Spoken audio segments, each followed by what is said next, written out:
நமது நாட்டின் எல்லைகளில் போர் மேகங்கள் சூழ்ந்துள்ளது. பஹல்காம் சம்பவத்திலும் பாகிஸ்தான் இராணுவத்தின் குண்டுவீச்சிலும் நமது சகோதர சகோதரிகள் பலியாகியுள்ளார்கள்.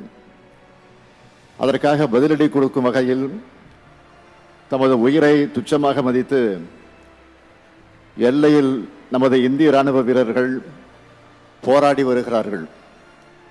இறந்த அப்பாவி மக்களுக்கு அஞ்சலி செலுத்தும் விதமாகவும் நமது இராணுவ வீரர்களுக்கு மரியாதை செலுத்தும் விதமாகவும் இங்கு கூடியுள்ள அனைவரும் அமைதியாக ஒரு நிமிடம் எழுந்து நின்று நமது வீர வணக்கம் செலுத்திட வேண்டும் என்ற நான் உங்களை கேட்டுக்கொள்கிறேன்.